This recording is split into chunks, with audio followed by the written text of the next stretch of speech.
Recentemente, diversos grupos católicos têm ganhado espaço nas mídias digitais, denunciando o evidente caráter esquerdista e progressista de algumas alas da Igreja Católica no Brasil, especialmente dentro da Conferência Nacional dos Bispos do Brasil, a CNBB. O grande motivador desse movimento espontâneo foi a divulgação da nova campanha da fraternidade e de seu texto base, que geraram grandes controvérsias. O que diferencia essa questão de outros embates religiosos do passado é o grande protagonismo de grupos autônomos e independentes entre si, defendendo a mesma causa, favorecidos pelo constante crescimento da informação descentralizada e distribuída. Já há algum tempo, a CNBB é chamada por muitos de o Sindicato dos Bispos. Embora as conferências episcopais, ou seja, as entidades que agremiam os bispos de determinado país, sejam organismos reconhecidos pela Igreja Católica, eles não são órgãos hierárquicos, são entidades puramente consultivas e que funcionam mais para aproximar os bispos da região do que qualquer outra coisa.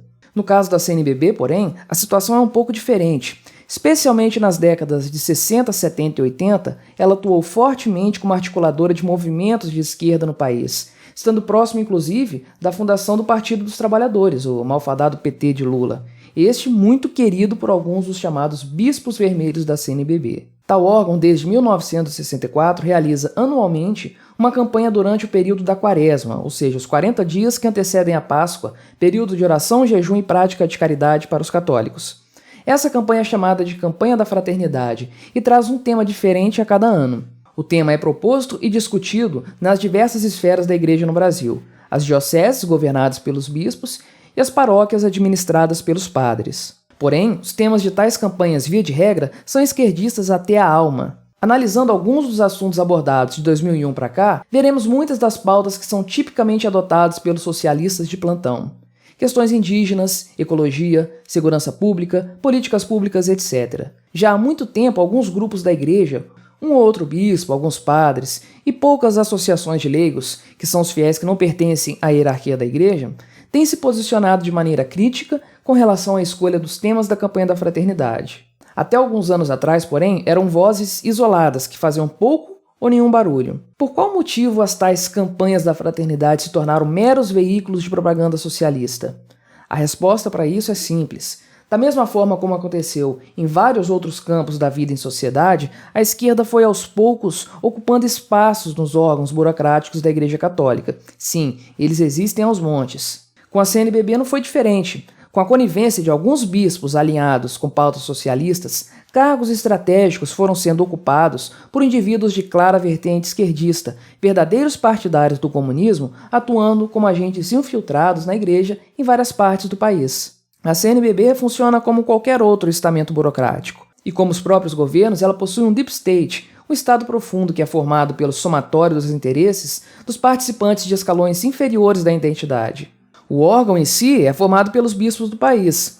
Contudo, ele possui inúmeros colaboradores, assessores, dentre outros. Esses indivíduos acumulam poder dentro da entidade e desfrutam de certo status dentro da Igreja Católica no Brasil. Eles viajam para todos os estados representando a CNBB e algo que configura um verdadeiro turismo religioso, tudo bancado pelos cofres da conferência. Para essas pessoas, a manutenção do atual estado de coisas é o mais interessante. As campanhas da fraternidade, via de regra, são inócuas. Pouco ou nada de seus objetivos, declarados nos seus famigerados textos base, são alcançados ao final do período.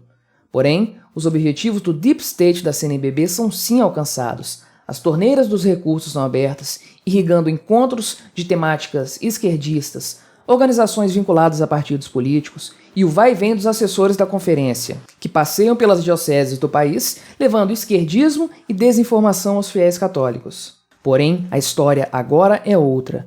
A campanha da Fraternidade de 2021, que tem um caráter de ser ecumênica, ou seja, que envolve outras igrejas além da católica, traz como tema fraternidade e diálogo, compromisso de amor. O próprio título já indica uma notável vertente esquerdista, mas o texto base, que é o documento que norteia a prática da campanha, é ainda mais explícito. Temas como ideologia de gênero e discurso de ódio, dentre outros jargões típicos da esquerda atual, recheiam as páginas do documento. Sendo ecumênica, a atual campanha da fraternidade tem como organismo realizador o CONIC, que é o Conselho Nacional de Igrejas Cristãs. Trata-se de outro estamento esquerdista, que reúne apenas religiosos de vertente socialista. Além dos caciques da CNBB, também há participantes de outras denominações cristãs, excluídas, é claro, todas as vertentes evangélicas que apoiam o presidente Bolsonaro. Como nome forte do CONIC, figura a pastora luterana Romy Bank, conhecida figura esquerdista, participante até de manifestações Lula livre. Tudo dentro da normalidade até aí. Contudo, desta vez a coisa desandou, pelo menos para a CNBB e para o CONIC. E a grande causadora disso foi a informação descentralizada e distribuída, a mesma que aterroriza partidos e entidades de esquerda mundo afora. Assim que o texto base da campanha da fraternidade foi disponibilizado, inúmeros grupos de leigos católicos começaram a analisar o seu texto e encontrar, além de clara propaganda socialista, também diversas incoerências em relação à fé católica. Em pouquíssimo tempo, vídeos no YouTube e no Instagram com denúncias se tornaram extremamente populares nos meios católicos e até fora deles. Ficou evidente para todos que a CNBB e a campanha da fraternidade não representavam o fiel católico, sendo apenas burocracias cooptadas pela esquerda para ocupar espaços religiosos. É o mesmo fenômeno que tem sido visto em outras esferas, por exemplo, na política, com a eleição de candidatos fora do mainstream, e na mídia, com a decadência dos grandes meios de comunicação que não representam a opinião da maior parte da população. Como não podia deixar de ser, é claro, o estamento burocrático está tentando reagir. Mas por ser um organismo grande e pouco eficiente, a reação é lenta e geralmente inócua. Alguns bispos têm se levantado para pedir calma, argumentando contra a desunião e outras platitudes. Grupos de burocratas religiosos tipicamente esquerdistas têm denunciado o extremismo e o fundamentalismo de alguns grupos. E até a mídia mais tradicional, como o conhecido blog esquerdista Carta Capital, tem saído em defesa da campanha da fraternidade e de seus principais nomes. Toda essa reação é inútil, obviamente. Mas não nos surpreende ver que o modo de operação da esquerda religiosa é o mesmo do restante da esquerda, um teatro desesperado em que se taxam os opositores de extremistas, radicais e coisas do tipo, sem qualquer fundamento. Assim como em outras situações, trata-se apenas de esperneio de uma esquerda que está se descobrindo cada vez mais frágil, uma vez que não mais possui o monopólio da informação. Esse movimento já havia começado há alguns anos. Em 2021, porém, ele assumiu contornos nunca antes verificados. E como se não bastasse a perda da hegemonia da informação por parte da burocracia vermelha da CNBB, os grupos católicos dispersos pelo país, agindo de forma mais autônoma, mas que possuem em comum o objetivo de expurgar a esquerda do seio da igreja no Brasil, resolveram aplicar um golpe ainda mais duro na CNBB, e justamente onde mais dói: no bolso.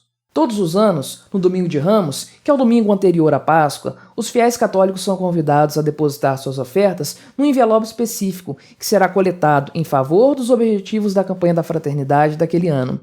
É a chamada coleta da fraternidade. O montante do dinheiro arrecadado é dividido entre a diocese em que a coleta foi feita e entre a CNBB. A entidade, então, faz a divisão dos valores que lhe competem, contemplando várias ações, muitas delas de caráter pouco religioso, diga-se de passagem. Sindicatos, associações, movimentos e, como não podia deixar de ser, a realização de eventos e palestras, o já citado turismo religioso. Cientes disso, vários grupos católicos incentivaram os fiéis a não doar nenhum centavo na campanha deste ano. É o bom e velho boicote, sendo praticado na sua forma mais bela e moral, sem violência, apenas utilizando de argumentos. E certamente houve adesão de centenas de milhares de católicos a esse pedido.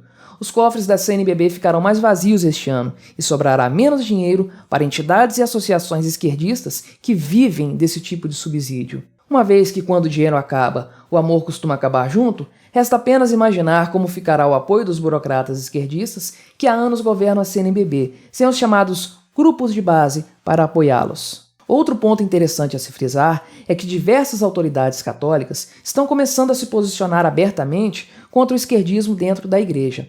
Tal situação seria impensável anos atrás, quando toda a informação oficial passava pelo crivo do órgão burocrático religioso nacional, a CNBB.